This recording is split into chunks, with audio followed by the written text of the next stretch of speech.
round now to my easel. I have a piece of Pastel Mat, just anthracite Pastel Mat. It is my favourite support.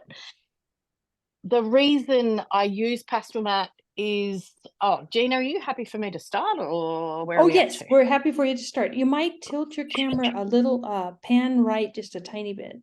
Yep, perfect.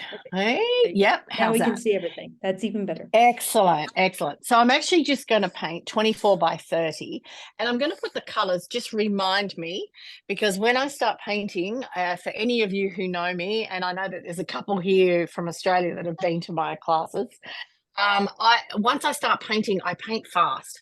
So, and I don't know really why I paint so fast. I think it's because I was time poor in another job. And so it's just how I've always approached it, but this is how it comes out. So if you have any questions throughout, please stop me, unmute, stop me and go, hey, wait, and pull me up, because otherwise I'll just talk and paint and I won't stop. So yeah, please do stop me along the way. With this reference photo, it is really super busy. So I also want to show you just how to simplify something. When you look at this, I don't want to, I guess what I want to do is give you the tools to, just show you how I simplify such a busy picture. It's nice to sort of, sometimes we're put off by things because you think, oh my gosh, I would get so lost in all those flowers. I just look at one or two that we're going to put into focus and really make them sing, and kind of let the others just be bridesmaids, really. So are you good for me to go? We're good for you to go. I think everybody can see. Okay. Everybody's happy. Everybody's got their beverage of choice, and we are up to go. Okay. So my process is, I'll tell you a tiny little bit about myself. I'm self-taught. I've had just a couple of classes. I had in 2015, started painting in 2011, had my first class in 2015 for a week in France. And I really, I paint only for me. I don't paint for competitions. I don't paint for anyone but me. My joy and my love is florals, but honestly, the process that I teach can be applied to absolutely any subject. So I paint very quickly from the back to the front. So when I'm looking at a reference photo like this, I'm really looking at my background, then my midground, then my foreground. I've looked at a composition, and I quite like this, this light coming across like a bow across my page. So I'm happy with that. But yeah, so when I start painting, I start dark to light. I have three very favorite darks. I have Sennelier 463, which is my beautiful blue. And I'm just going to pop a few little darks in there. Now, Pastel Mat is my preferred. Wasting any time. Sorry, does someone have a question? I just heard somebody, sorry, in my ears. Is there someone there who wants to ask something, or do we need to mute? I'll just say real quick, if you're not, why don't everybody mute themselves? Then if you want to talk, you can unmute and ask a question. That way, if someone comes in and asks you something, it won't interrupt the class. Thank you. Okay. So then we have 463, 179, Sennelier 179. And then, as we all do, we all love Cherry Ludwig eggplant, don't we? Everybody loves this one. But I find I don't use any black. I use these lovely darks in sort of together, so I get a lovely deep dark. Now, when I'm doing my background with this Pastel Mat, I can get 30, 40 layers of pastel pigment onto my paper. And the reason I can do this is because I'm able to push the pigment into the paper. So I'm just going to go through and look at where my darks are and where my lights are going to hit. I can see there's a really beautiful light there, so I'm going to leave a little bit of my background uncovered in there. So I'm just going to go up with a few values of blue because I love that gentle feel of the blue. This is a homemade pastel. Isn't it gorgeous? It's just all the blues. When you say homemade, you mean you made that one out of your powders? Yeah, out of all the little, no, just the broken pieces of pastel, all the little blue bits that were left over from, you know how you get down to your favorite pastels and they're just little crumbs. I just save all those little crumbs and I mush them down in the mortar and pestle and smush them down and make new pastels. So you just add a little bit of what do you call it, distilled water, just a little bit of distilled water. And because the pastels already have their binder in them, they all stick together and make beautiful little pastels.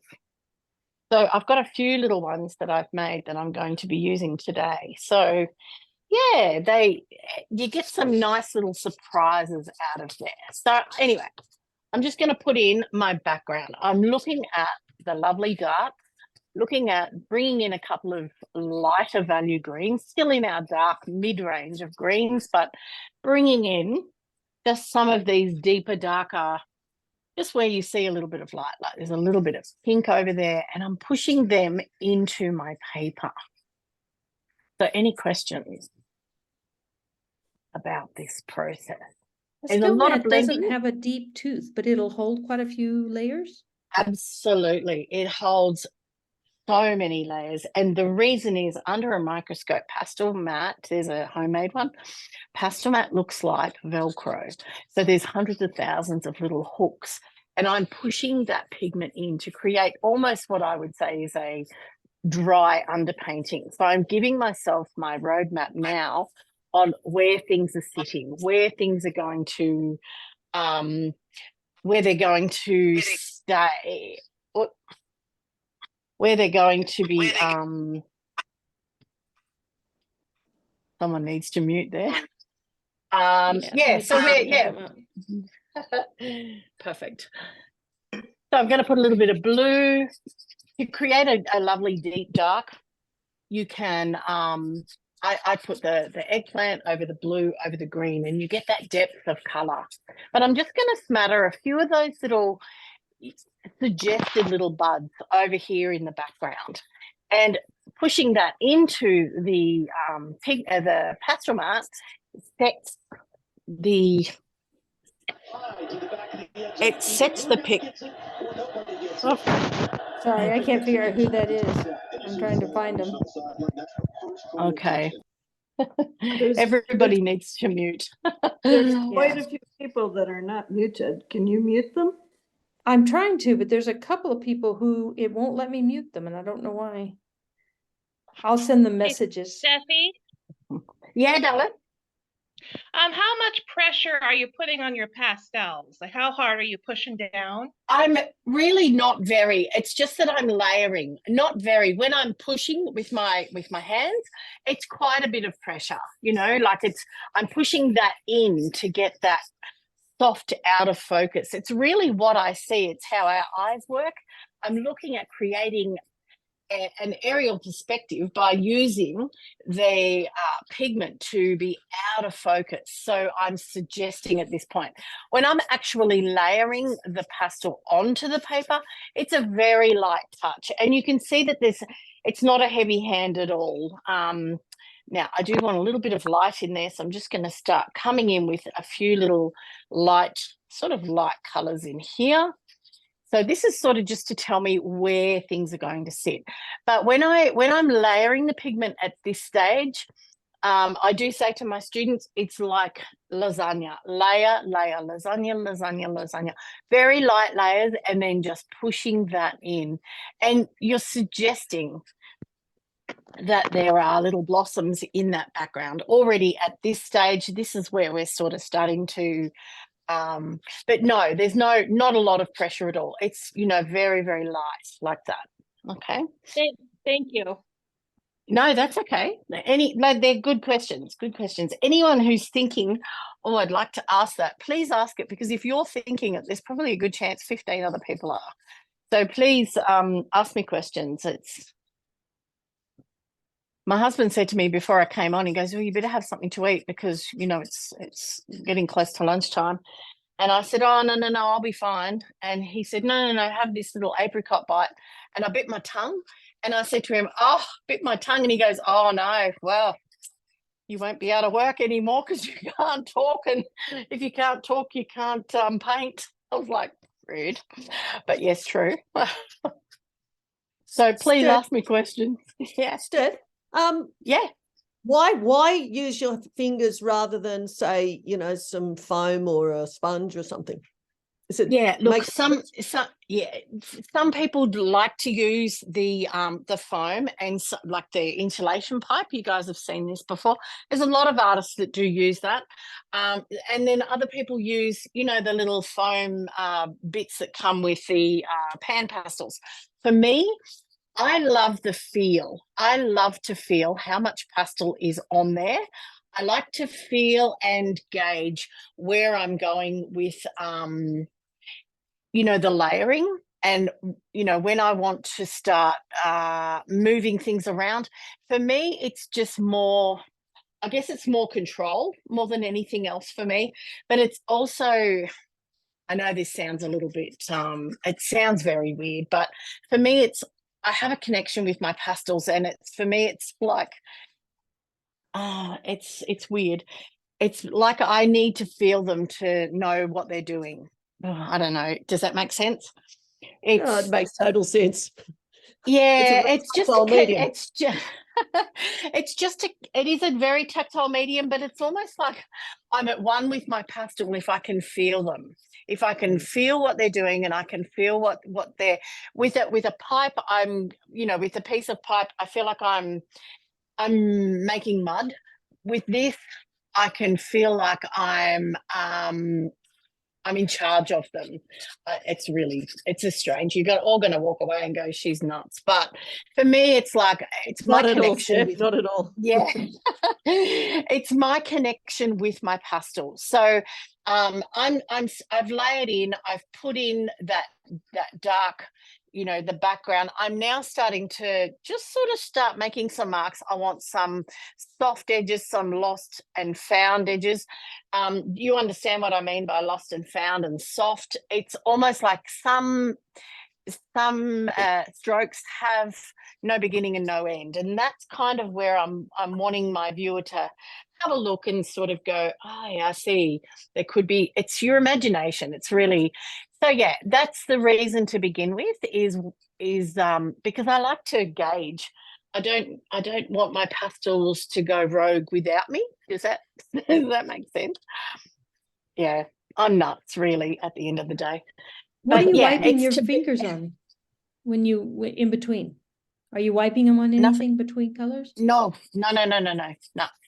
It's funny when this is what my hands look like at the moment.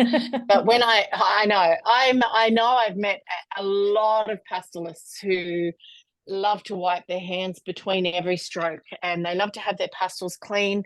For me, I've had quite a few people say to me, in fact, one at IAP said to me, I want to know one question. How, with such filthy hands and filthy pastels, do you get such a clean picture? Now, the answer to that is, and honestly, this is where I think it comes into, you see how I've put quite a bit of, you know, we've done a lot of rubbing and we've pushed that in and we've done what we need to do. Now we stop blending. So when I'm starting to make these lost and found edges, if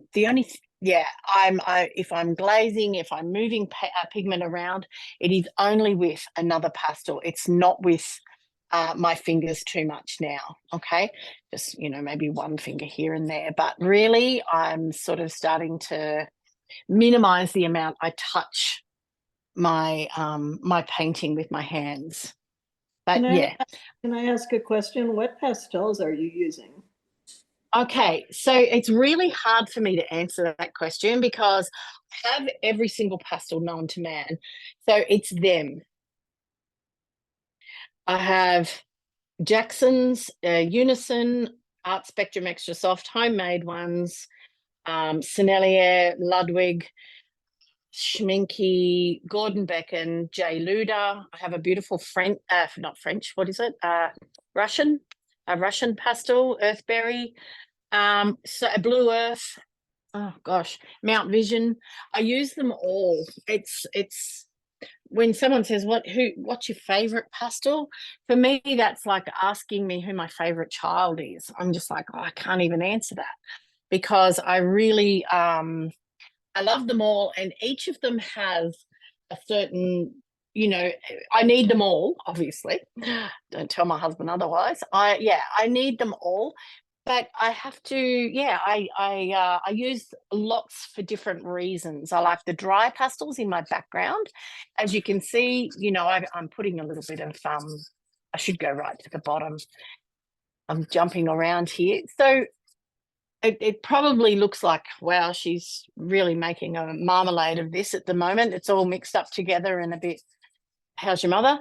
But to me, I've already decided where my lights are. I've already decided where my darks are.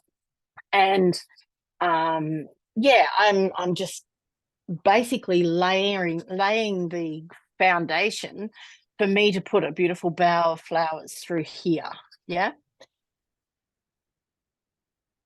I very, very rarely sketch. I find this day and age, I used to sketch all the time, and I used to grid, and, when I first started in 2011, but I stopped doing that as I became more confident with my strokes. But I have found that if I try and plan too much, it takes away the freedom and the creativity that I get. Like if you put a stroke down, I don't know if you guys have ever happened upon it, but sometimes you put a stroke down and you think, oh my gosh, that is like a little gift from the pastel gods. So I think I need to run with that. So I might run with a stroke and think, oh, I really like how that went, and I'm going to now make that over here instead of over there. Or it just gives me a little bit more artistic freedom, especially in something like this that's so busy. Does that make sense? Question. Hi, this is Denise. My name is Denise, and can I ask a question? Of course. Okay. What do? I have a lot of sanded paper. How do you? It would rub off my fingerprints. Yeah. What do you do? Lux Archival is the only sanded paper that I use, and I always with Lux Archival, I wear gloves. Oh, okay. I have to wear gloves. And sometimes it's really only in the first couple of layers that you need those gloves, until you get your pigment in. Like you get the pigment in, and it starts, the pigment sort of starts to go into the paper, and it leaves, it takes up the texture of the paper, I guess. And but you have to, otherwise you definitely have to wear gloves. I know it hurts otherwise. Thank you very much. No, that's okay. Mute myself. That's fine. No, thank you for asking. But always, if you ever see a tutorial or a reel on my Instagram or anything and I've got gloves on, there's only 3 reasons I wear gloves. So one is the definite that, I'm on a sanded paper. The other one is sanded paper. Oh, I've lost my train of thought. One of the other reasons is if I've had a manicure and I want to keep that nice, then I do wear a glove. But it's not very often that I do wear gloves, because I do love the feel. I love the feel of knowing where things are. I just find it easier to control, if you like, the pastel. Now I want that little bit of light just popped in there. And I'm going to put a couple of values of blue. When you're painting white flowers and they're in a bit of a shadow, you should always use some sort of blue or periwinkle, and by periwinkle I mean this beautiful. I'm going to push that one back out, and I'm just making some they are random little marks that really don't look like anything yet. But sometimes the little marks that we allow ourselves to put down now become, sometimes when I'm just doing these little dots and dashes and filling in the gaps and, you know, some of those hard and soft edges, these are the ones that when we come to create our final you know, the mid-ground sort of strokes that we're doing, I find these are the ones that tell the best stories, because we've put them in with no agenda. You know, they're in there, but they're filling up the gaps for me, and they're kind of showing me where the light goes. These are the ones that really I rely on heavily to in the background. So sort of, I'm going to zoom in here and start making some of those little light marks. This is where I love a good hard pastel, you know, the new pastels, the Prismacolor. I love those new pastels. They do such a beautiful job of making sweet little lines. So I'm just going to start pulling in my a little bit of detail. So I'm going into my mid-ground. I'm not too far, not sort of I can't read the chat, so you guys need to unmute if you're I haven't mastered Don't worry, reading painting. I'm monitoring it for you, so I'll ask questions. Good okay. job, yeah. Good job. I just saw something pop up and I was like, oh no. Normally I have my daughter help me with that, but yeah, I was thinking, oh gosh, I haven't even talked to Gina about that. So I'm starting to make some marks that are starting to fill in the gaps. So you can see how much depth we're creating. Can you see that from where you're sitting? I hope. We can. That's it looks my good. plan. That's my plan anyway. So just to fill in those gaps and start your eye sort of thinking, oh, hold on, what's she doing here? This is a bit interesting. So I might have to come back in with my darks. I'm going to come back in with a little bit of blue, and I can see right here, see just in this bit here, I'm kind of thinking, oh, I'm going to highlight that gorgeous bud there. And but I need to paint all the stuff that I see behind it first. So just going to pop in a few different values here. I need to up my maroony kind of, what do you guys say? Maroon colors? Yeah. Maroon. Yeah, we're terribly What do you call Australian, it? bit of How do you say maroon, it? you know. We have the worst accent. Oh, it's awful. It's an awful accent. But yeah, I hear myself sometimes and I think, oh my goodness, those poor people that must nearly kill their eardrums, our accent. It's terrible. It sounds cute. We like it. So I'm just going to pull in a few little harder marks, gentle marks. Now you'll notice that I'm very rarely now touching anything with my fingers. Yeah, because I've got my lost and found edges in. I've got a few little bits and bobs going on up the back. I'd like a little bit more red to sort of lead your eye down into here. And we're starting to tell a little story with some of those harder strokes. I do want a lovely deep red in here, just to sort of give you a little bit of a story going on. And I am going to come in with my very, very favorite pink in the whole world, which is this magnificent J. Luda. I buy these, well, I get given these by this company. I've done a set of pastels. I've done 2 sets of pastels with them, and the Stephie Clark floral set. And then we've got a vintage darks, but it is the most beautiful pink for any camellia, rose, or it is an amazing pink. There we go. So a couple of little buds there. I think that might be nice. And we might just start putting, yeah. Do you want to go ahead and say which company you have your sets with? People are going to be asking and I can put it in the chat. Okay, yeah. It's J. Luda, J-L-U-D-A. Oh. Okay. And they're available in the States and worldwide. You can order them directly from them. But there are a few companies that are carrying them in the States now.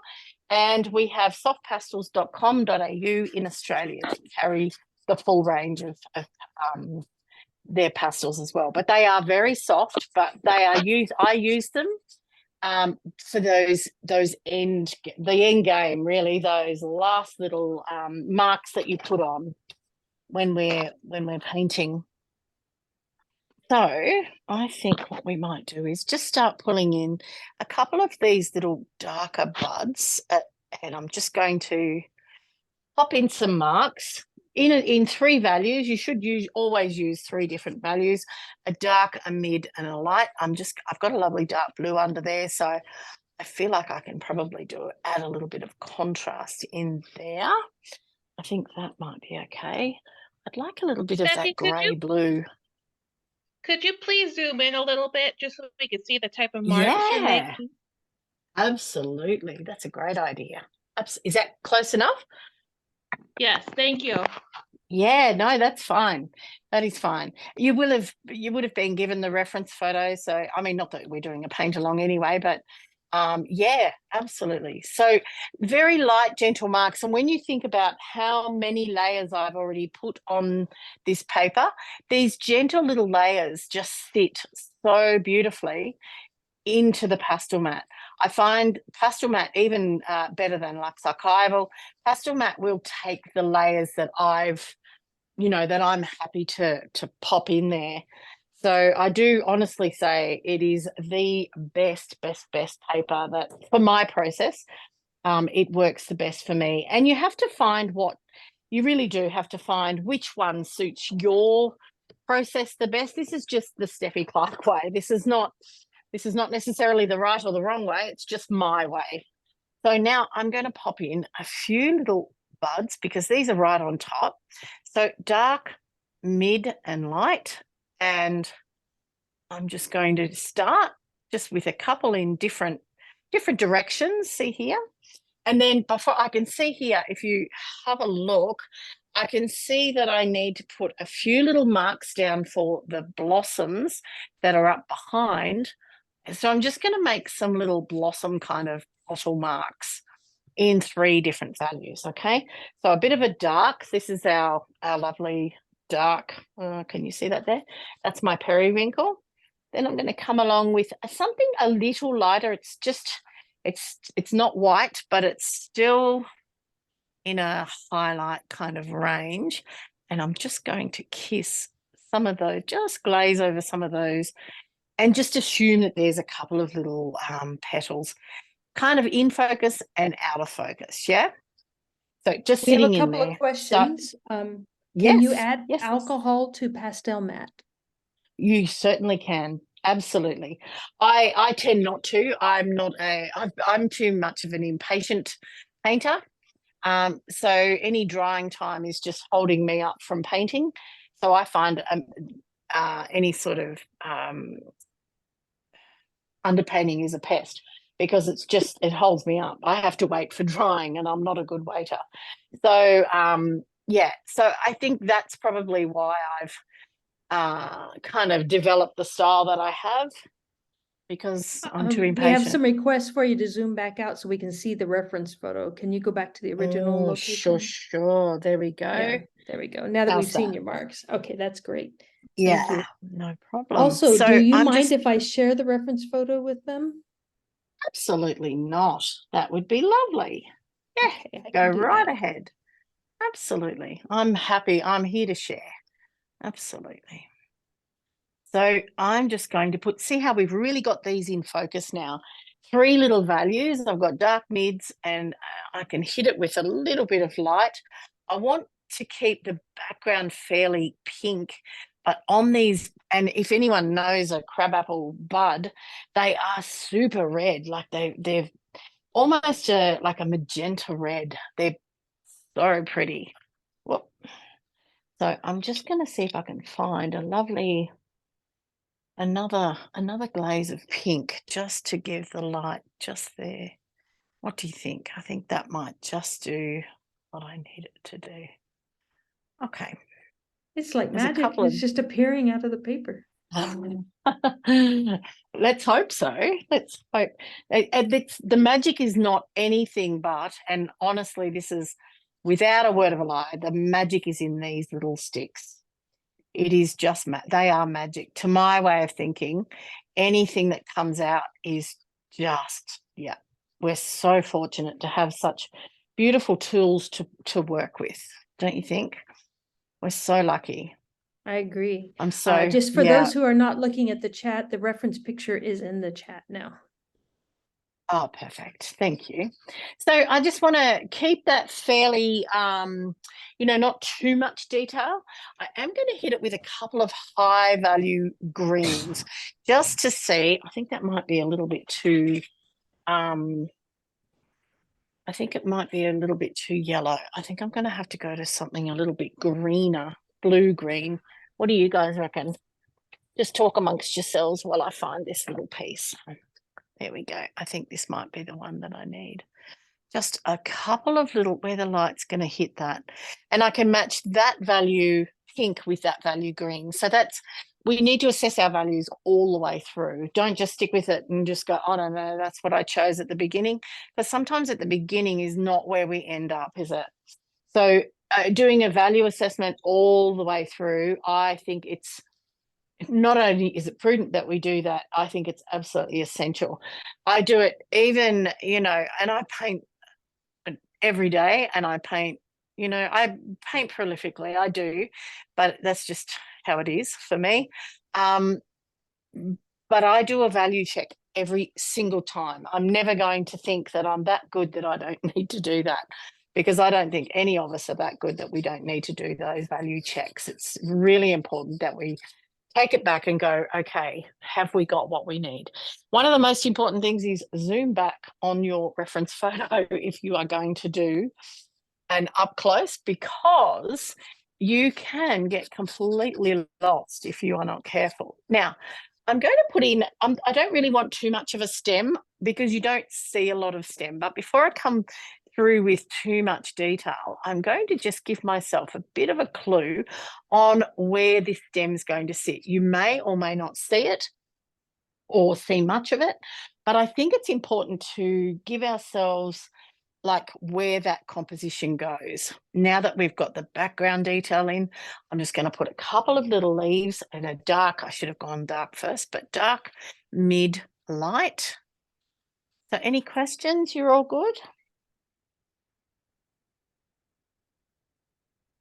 Thanks for coming to paint with me on a Sunday afternoon. It's so lovely to have everybody here. Now, a dark, even on my stem, I've used an umber. Now, actually, I don't think that is umber. I think that's eggplant. I want to bring a little bit of brown in. I'm going to have to find just a very gentle, just a little bit of a stem, because the crabapple, sorry, has like a cherry kind of feel to it. It's almost, kind of almost birchy. It's got that real soft, smooth kind of feel about it. So I'm going to have a little bit of brown, and then I'm going to kiss it with just a tiny, tiny bit of my very favorite pastel in the whole world, periwinkle. Just going to find a nice edge there. You may not see any of this, but to my way of thinking, it should be in regardless, because it just makes sense. We do have the question, do you prefer round pastels or square ones? I have an equal amount of both, and every square pastel turns into a round pastel because, in my house, everything eventually turns round, because if you use them, I don't think it matters. To be super honest with you, I honestly don't think it matters, because when you are using your pastels, if you're just going to buy pastels to look at, then I guess you could choose whichever variety you like, but I can get the same strokes from a round one or a big one or a soft one or it doesn't matter. It really doesn't matter. What does matter is the softness of the pastel. You know how some pastels, when you pick them up, they feel, I'm going to say dry. They don't have that. Like schminky for me are a damp feel to the pastel. They have a really damp kind of like a wet feel, if you like. there are times where you definitely do need dry pastels. I use dry pastels in my background. Now I'm just going to put in a couple of little tiny, I just need to concentrate here, hold on.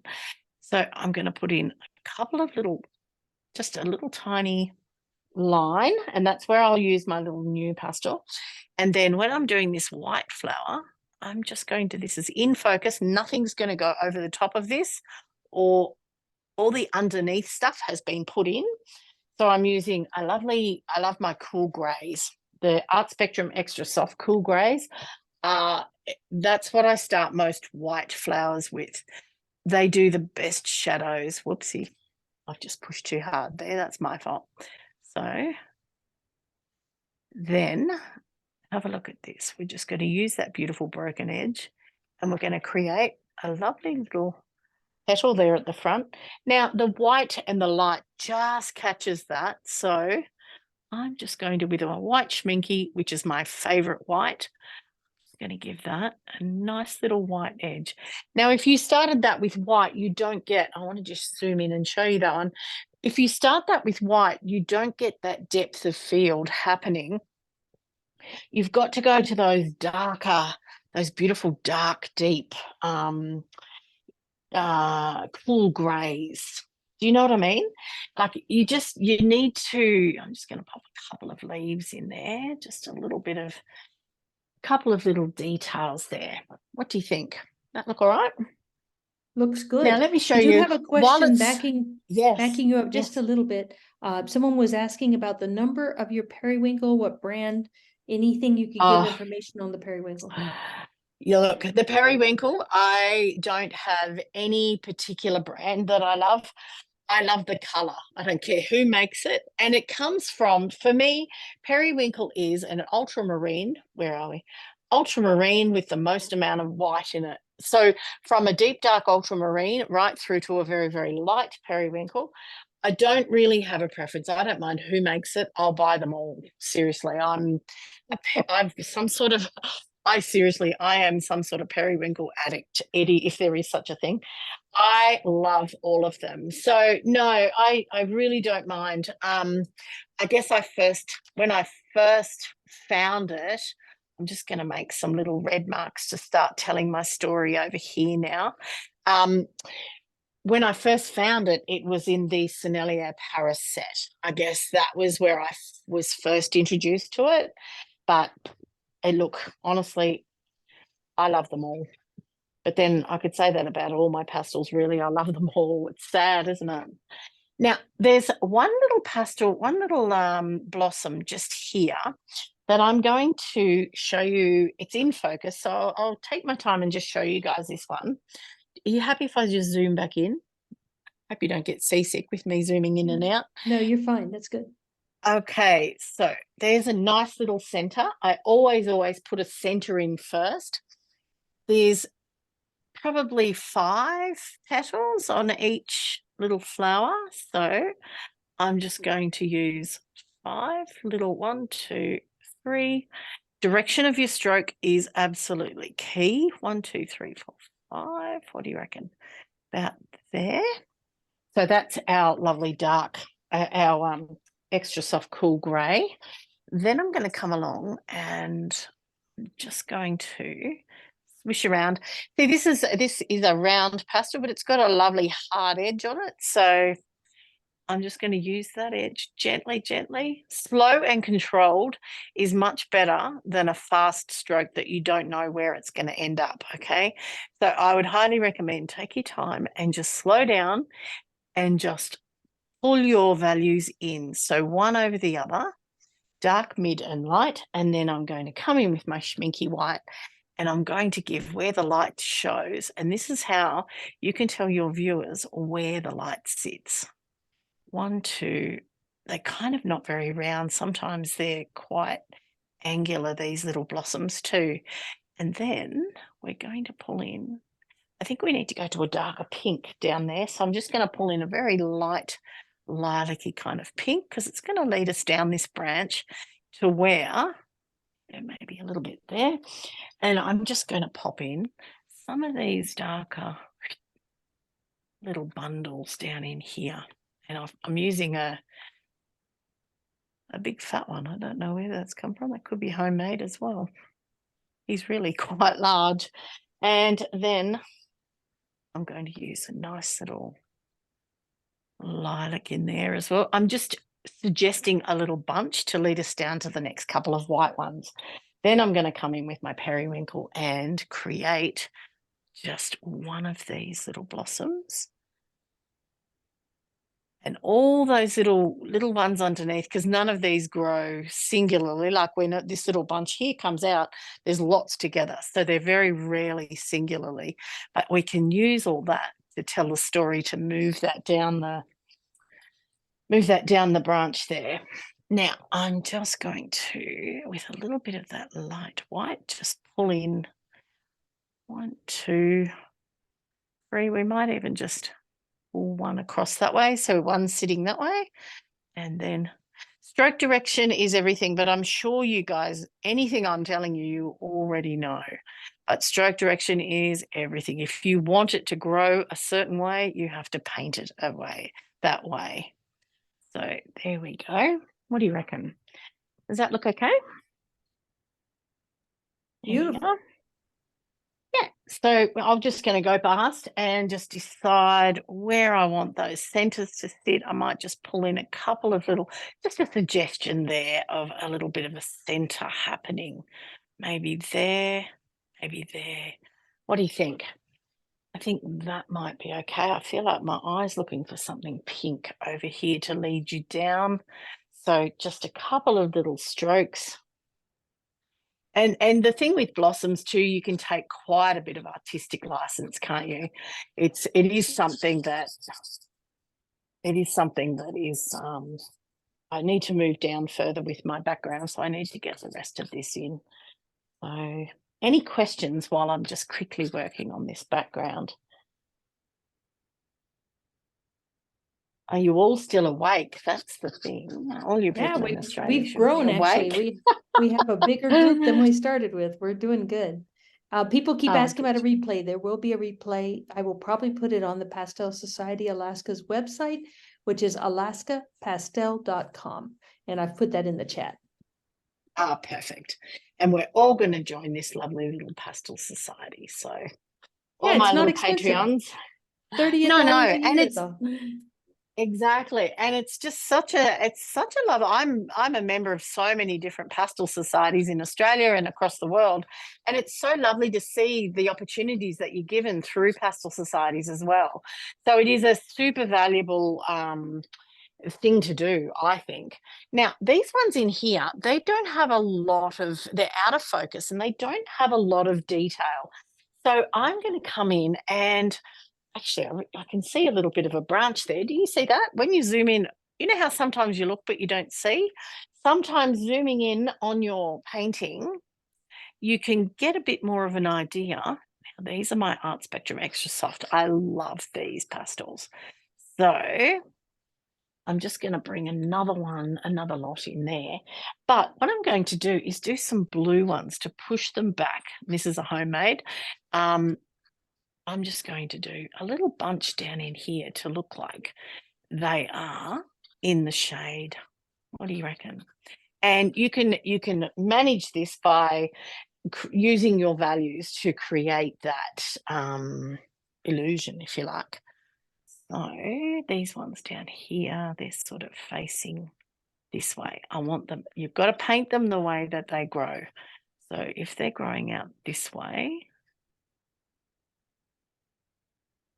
and in the overall scheme of things, if I need to start zooming back so I can see how they're going to play with those little ones there. See that gorgeous dark in there, in that little bit there? So keep looking, keep stepping back. Normally I would step back and take a photo. One of the most valuable things you can do is take a photo during your process and turn it to black and white. Use the grayscale app, and I've not met a camera on a phone that doesn't do this. In the editing part, you can, I'm just going to, with a value a little higher than that, I'm going to put in some lost and found marks so they look like turn it to black and white, and you can check your values. Checking your values will also let you know that your story of light is going the way that you want. Yeah. Okay, now going up a value with that blue now, I'm going to pull in just a couple of the periwinkle kind of, actually, have a look here. This is what I'm talking about when you paint from the back to the front. I can see that those greens need to go in before I put any sort of flower in. So I need to make sure that I have that addressed before I go any further. And I'm just going to pull in just a couple of those little greens. There's a little bit of light just kissing that corner. It's not as bright as the one up there, but, you know, it's kind of in there. So we need to make sure that we have all that addressed. But we've also got that gorgeous dark in there. Isn't that lovely? I'm very happy with that little bit of dark, because it allows us, when we come to put a little bit of light, when you have your darkest dark near your lightest light, you're going to get the most drama. Now, I reckon we should put in, and again, this is where just, you know, having a nice range of colours, you can play with a couple of values of that pink or the maroon. You can play with that down in there. What do you think? And then you can pull out some of these little flowers, going to go one sitting maybe this way. And all we're doing down here is just suggesting that these flowers are in the shade. And they are still white flowers, aren't they? But we as artists can show that there's a little bit of light hitting them. Do you see that? See how that kind of pops out? I hope you can make it out what I'm banging on about anyway. Yeah, it looks clear. We can see it. Yeah, and then a little bit of pink, because there could be some little buds in there. If you think, oh, jeepers, that's a little bit too bright, just knock it back.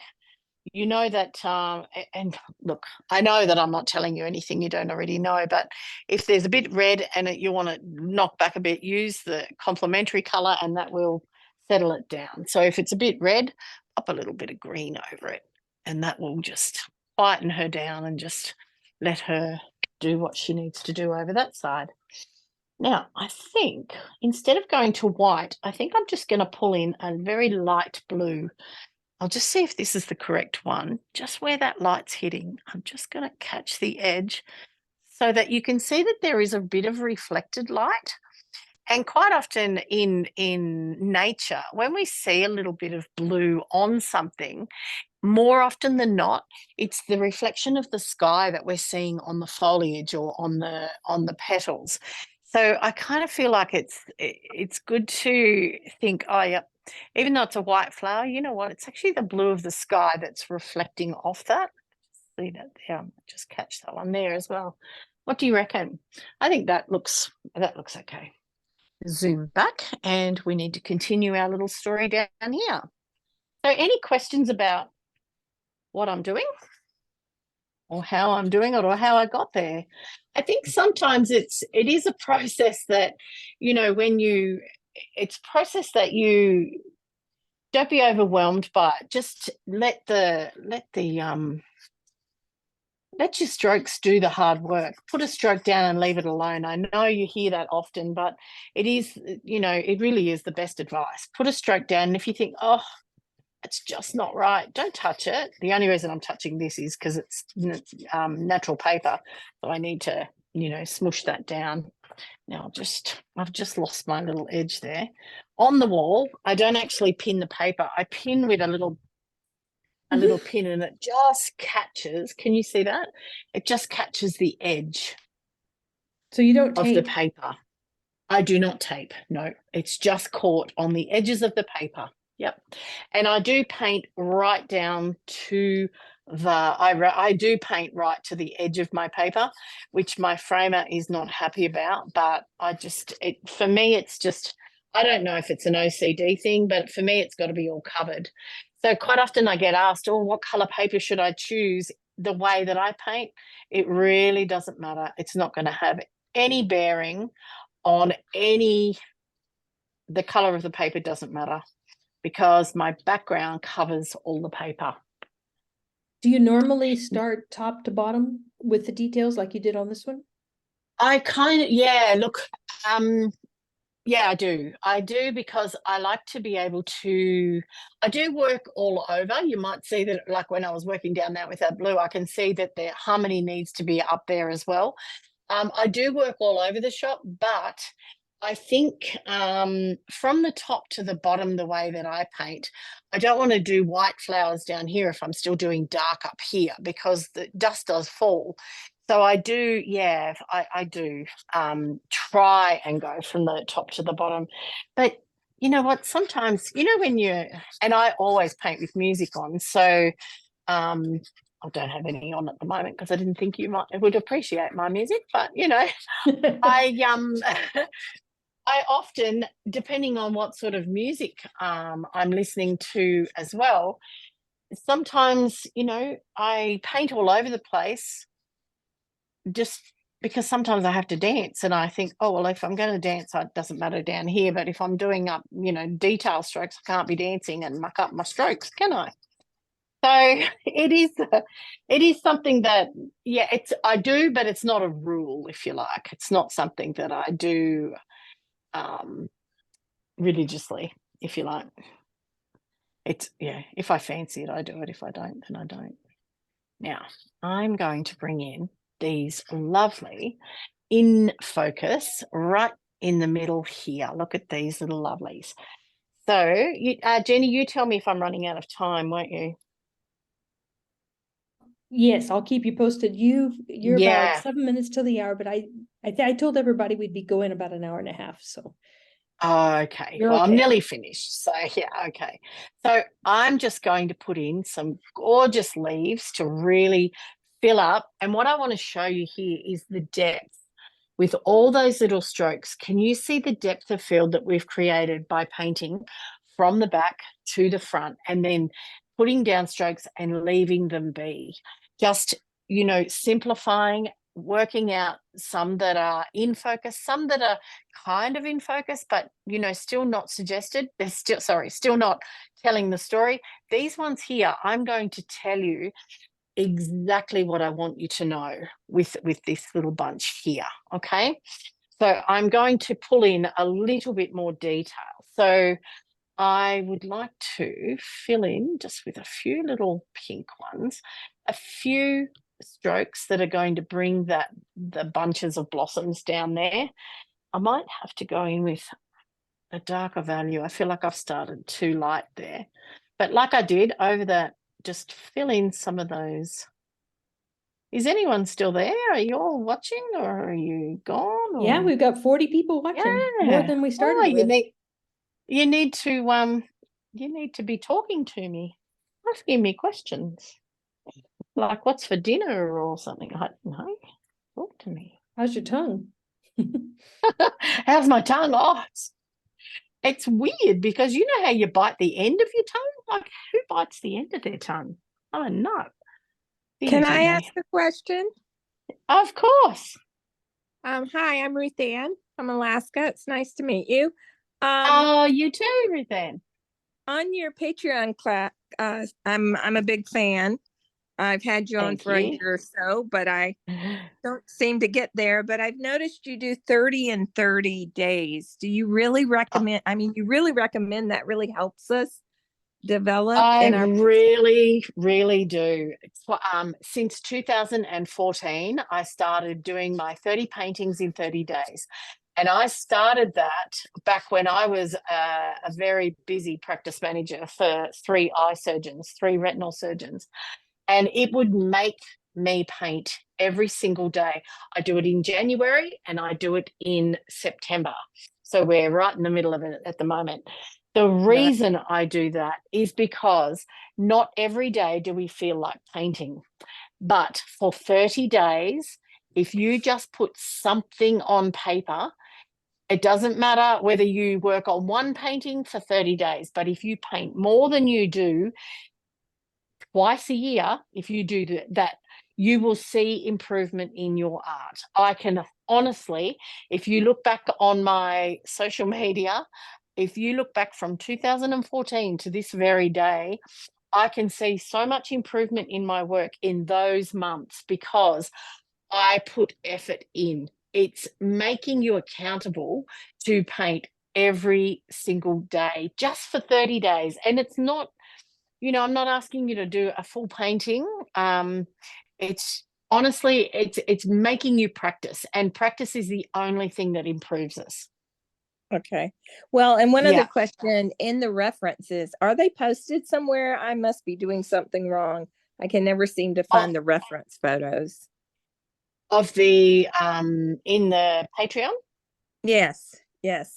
The reference photo is always posted inside that post. So if there's always in the post. And if it's not, you need to tell me, and I'll maybe Sophie or myself have missed it. But okay, it's usually okay. I'll text you on that. Okay. Well, I enjoy if there's one missing. Yes, and I enjoy that so much. I get sometimes when I've had just a really bad day, I just love strolling through your paintings. Thank you. So thank you. One of my daughters, she says she's joined. I said to her, don't join the Patreon. I can, you can use my login. And she said, no, Mum, I really want to join your Patreon. She said, because sometimes in the middle of the night, if I can't sleep, I just love to listen to you talk. Isn't that lovely? Isn't that just, I know, isn't that just so sweet? Monique's just like, oh no, Mum, I love to hear you talk. And I think, oh dear. I'm looking forward to meeting you at IAPS, and hopefully if soon we can get you up here in the flesh. Absolutely. I'm looking forward to it. So yes. I've kind of put in a few little reds, and now we're going to come in with those lovely white flowers. And when I say white, you know how I said they're not really that white, are they? But we've laid the foundation now. So I'm going to start putting in a couple of these. Every time I do it, I think, oh no, I need to a couple under there, or I need this, or I need that. So I'm just going to glaze off some of those harder edges so that I've got, it's kind of a similar value, I'm going to say, to the periwinkle. And I'm just going to now. We have a couple of questions. One person is asking about fixatives, and then the other was, please talk about framing. Do you ever frame against anti-reflective glass? So we have two questions there. Okay, no problem. I don't frame myself. My husband's a builder, and I said to him when I first started painting, would you frame my paintings? And we tried it once, and between us, both of us had filthy hands, and we just went, yeah, no, we're not doing that. It's too hard. So he just said, my husband said to me, no, just throw money at it. It's too hard for me to do. Not doing it. So I just give the work to the framer. He double mats my stuff because I don't ever use a fixative, but I don't think I need to use a fixative because of the Pastel Mat. Because you can see, like, once you give that a little pat down, you can all the little lumps of pastel will come away. Before I send it or post it or store it, I put a piece of glassine over the top, and I rub the glassine on the top, and that pushes that pigment in. So there's no need to settle. There's no need to, spray with a fixative. I've not had any trouble with any of mine being being posted across the world and they've come adrift. So I would recommend, if you're using Pastel Mat, you don't need a fixative. Framing, he uses a museum glass, I think. Yeah. Does that answer your question? Hope. Just need to find a bit of yellow, because I'm going to put in a couple of little details of this one here. Really show my viewer that these ones are really. Yeah, please go. Stephanie. This is Carol Roper. I'm also from Alaska and a fan. Hi. And thank you. Just wanted to thank you so much for doing this. This is a great treat for all of us. So kudos to you. Here, here. Oh, it is absolutely my pleasure. If anyone ever invites me to paint, I'm in, because I love to paint more than anything in this world. I love to paint. And more than that, I love to share what I learn, because when I first started painting, my mother said to me, and my mother is a very, very beautiful religious soul. She's just the most God-loving woman you've ever met. And she said to me, Stephie, you've been given this gift and it's your job to share. Oh, she doesn't sound like that, but she said, you have to share this gift that you've been given. And I said, oh, Mum, I'm no more gifted than anyone else. And I still to this day don't believe I am any more gifted than anyone else. What I do believe is I have stood up to this easel and I have done so much practice. But I do it because I love it. I don't do it for anyone else but me, and I do it for the love of the process of doing it. But all my born days at school, I spent more time in my father's, he was the principal, I spent more time in his office because I talked all the time. So my theory is, if somebody says, would you like to paint? The answer is always yes, because I get to do the two things I love the most, talk and paint, all in one go. And that soothes me, and it makes me feel like I'm doing what Mum asked me to do by sharing my love of painting.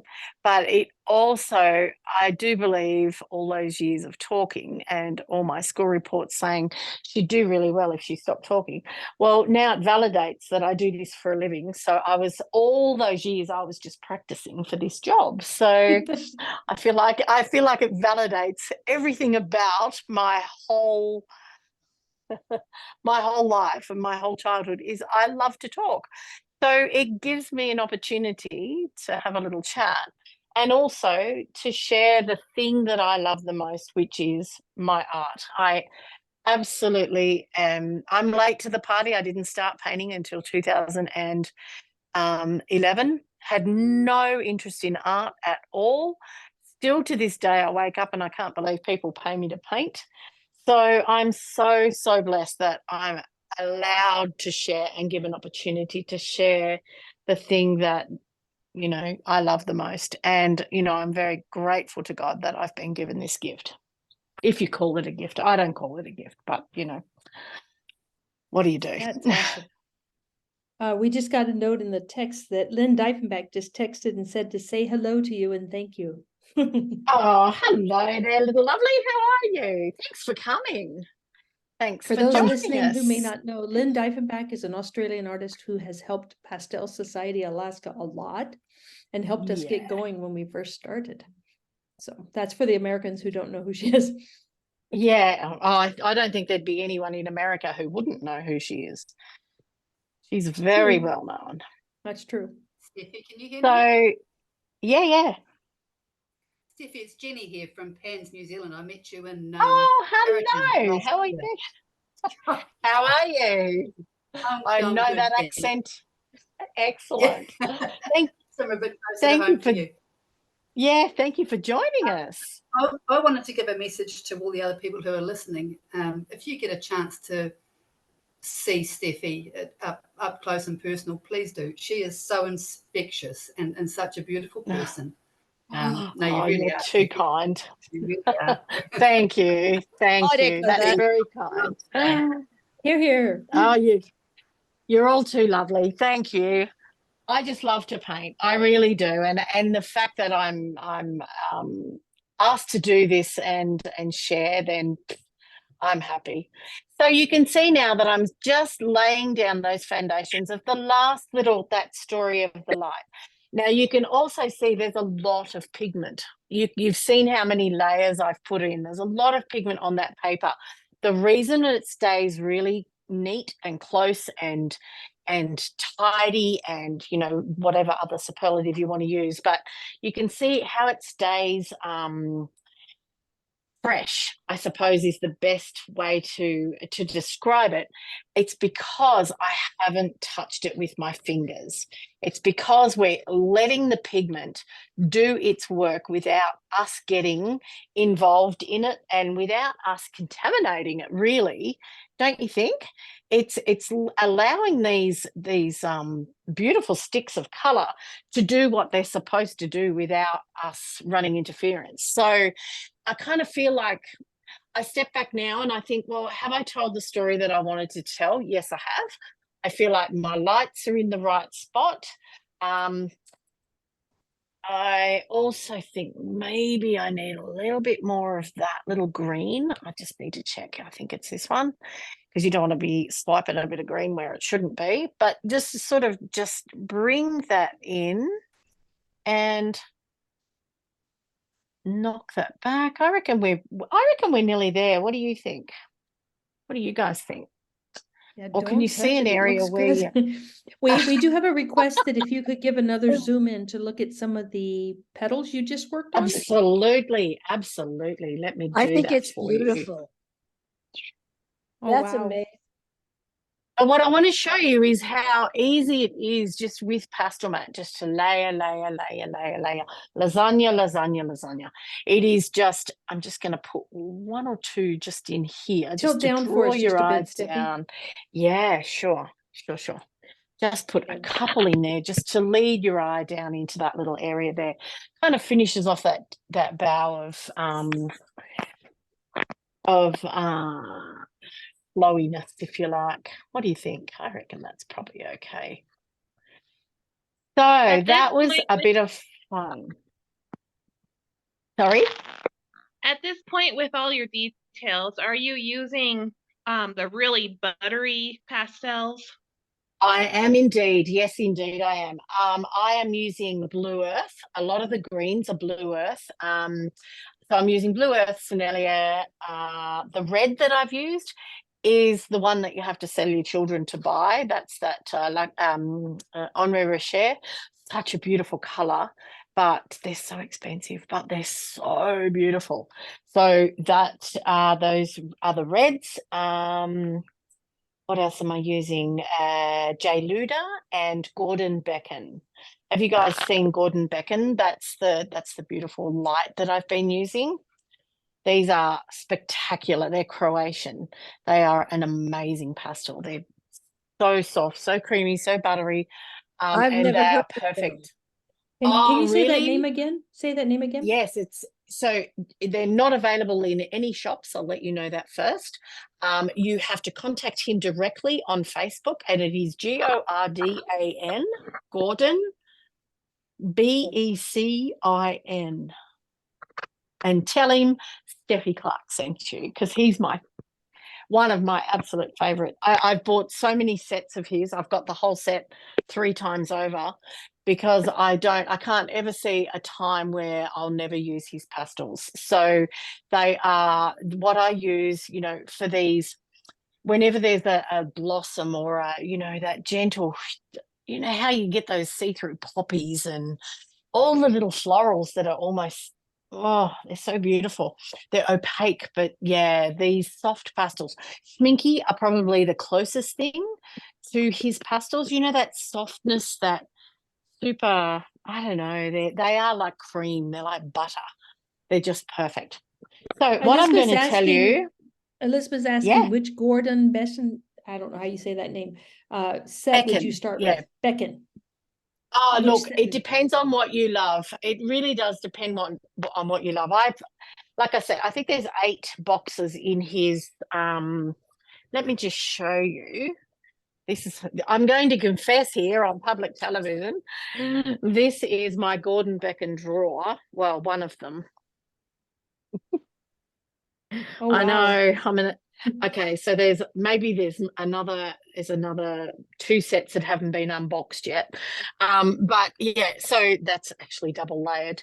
So these are the most beautiful pastels. If you are going to do florals, I would recommend that you use his neutrals. So how do you just recommend one set? Seriously, how do you recommend one set? You've got to have them all. And you can tell him that I said that you need them all. Or you tell your husband that. Either way. Now, I finish off with a signature on my art. I sign absolutely everything I paint because I think even if it's good, bad, or indifferent, we really need, as much as we need to practice our strokes, we need to practice our backgrounds and our midgrounds and our foregrounds. I think we need to practice our signatures as well, because since I've been teaching since 2000, about 2020, 2019, 2020. The one thing I've seen is people go, oh no, I don't really have a signature. You should have a signature because it is your art, and you need to be proud of what you paint. And I am proud of the very first painting I ever painted. So even though, like, I look back now from 2011, November 2011, when I first put pastel to paper, and I think, well, I used to sign just Stephie in print. I'll tell you a very quick little story, and I apologize for those who've already heard this story, but every time I paint, and I sign every painting. So my dad died in 2003, and he never knew that I could paint. And when he died, I would only ever let my mum and my dad call me Stephie when I was a child. I'm one of 7 children. And I said to my sisters and my brother, when Dad died, look, can you guys call me Stephie? Because I don't want that to die out. And they said, absolutely. So from 2003, all my siblings called me Stephie. And then when I started painting, I thought, oh, I'm going to sign my name like this. This is how I first signed my name, Stephie. And then in 2015, I went and had my first class over in France. And this woman says to me, and who is this Stephie? I do not know her. And she said, you need a bigger signature. You need to tell me who you are. Be proud of who you are. So I said to her, yeah, sure. So she said, show me how you sign your name. And I said, yeah, no problem. And she was, I'm going to say she was probably a little rude. The way she asked. She's French, she's Dutch, she's South African, she's all the fun ones. And I got a little bit antsy with her. I was like, listen, don't push me, because I'm not the sort of person that needs to be pushed, thank you. And she said, so how do you sign your name? Tell me how you sign your name. And I said, this is how I sign my name. And I wrote Stephie Clark. And she said, voila, now you have a signature. So I do thank her for pushing me and making me sign my name. But I now sign Stephie Clark so that people in the art world know who I am. But every single painting that I sign in memory of my dad.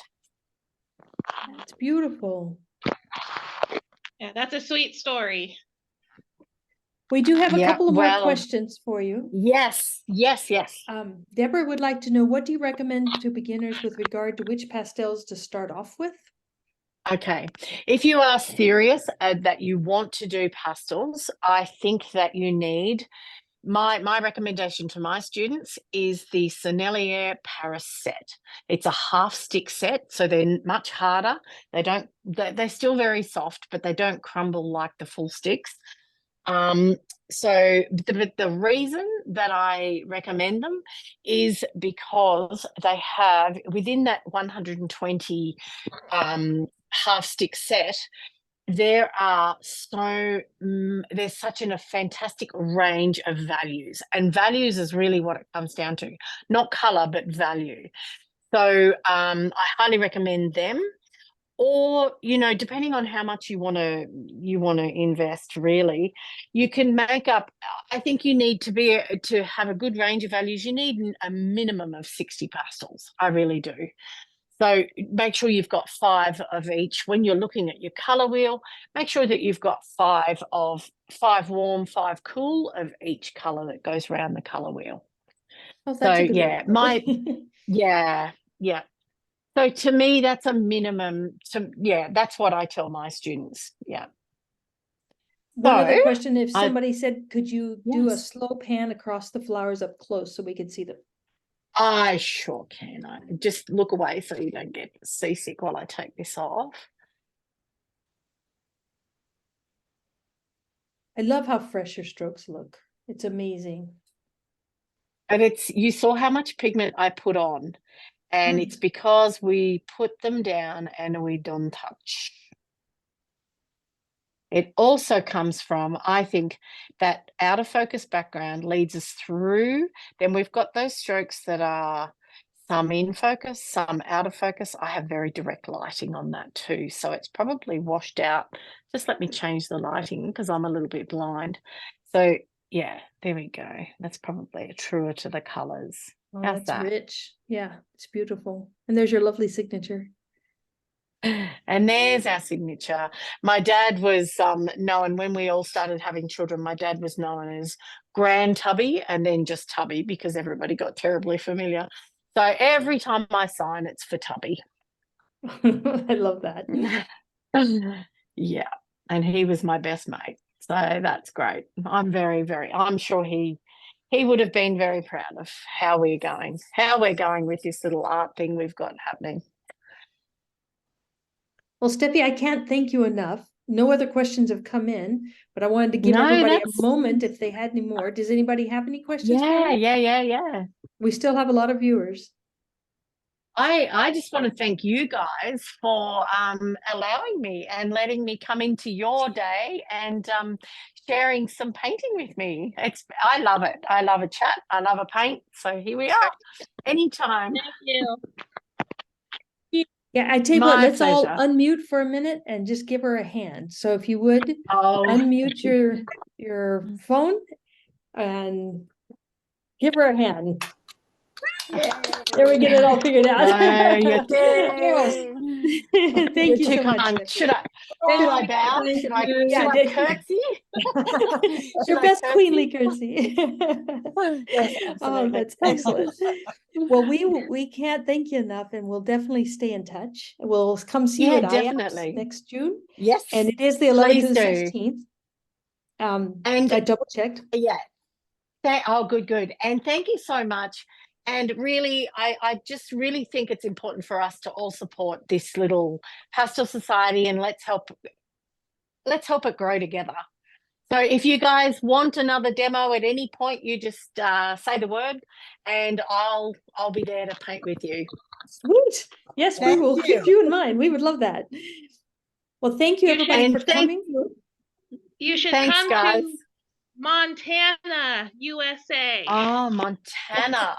Yes. Well, you tell your Pastel Society to contact me and we can organize something next year.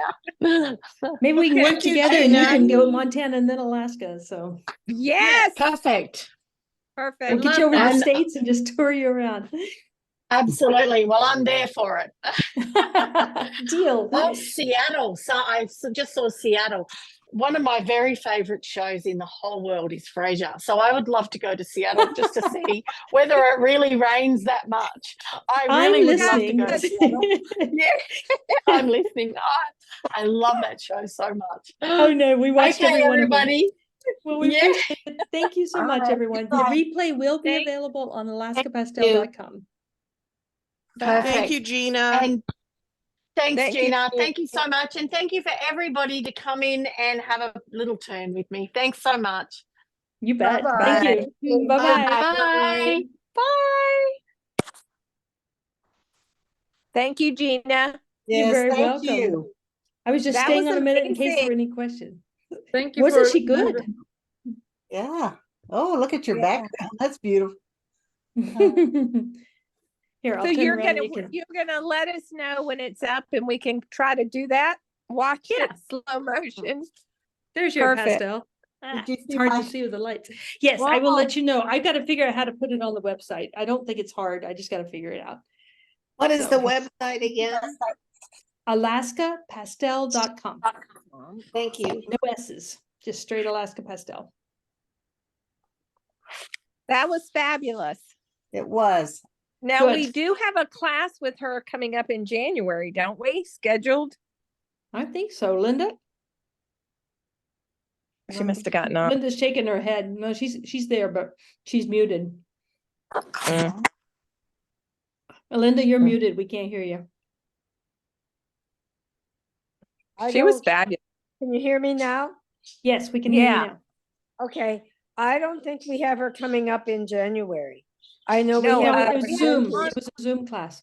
Don't we have a Zoom class with her teaching us in January? Okay. I think I we didn't do. think it I'll was a find it. demo. I didn't think it was a demo. I thought in June it was supposed to be an actual like 2 or 3 hour class doing a project. Well, I we'll think see we her, talked to her and we didn't talk to her. I don't think it's confirmed, so I'll ask. Oh. but we have, Okay. we'll meet her in IAPS. Yeah, Yeah. she'll do a course in IAPS. Yeah. We do have, for those of you still on, we are going to have one with Andrew McDermott. Did I get the name right? Uh-huh. In October. I don't have the details in front of me and I should. I apologize. But It's either the 16th or the 18th. Okay, there you go. And you can sign up for free on our newsletter and find out about that. That one will have a small cost, but it'll be a small cost. It's not prohibitive. And he's coming up in September. Oh yeah, and that's right. He's coming up September to of 2024. To teach for the Pastel Society and Blaine's and the Valley Fine Arts. That's right. And we have Barbara Jinke coming in April. Yes. Yes. So when we say coming, those of you who are not in Alaska that are on, it's we usually hold the workshops in Wasilla. And if you are interested, if you need more information about housing and that sort of thing, just write akpastel.com. No, I'm sorry, akpastel@yahoo.com. Thank you, is our email, and I can connect you to the people who know. Yes. People can stay with me. Thank you, Gina, so much. And you're welcome. Okay, I'm sleepy. I'm going to bed. Okay. That's later there, isn't it? It's close to midnight. Bye. Bye. Thanks for joining us, everybody. Thank you.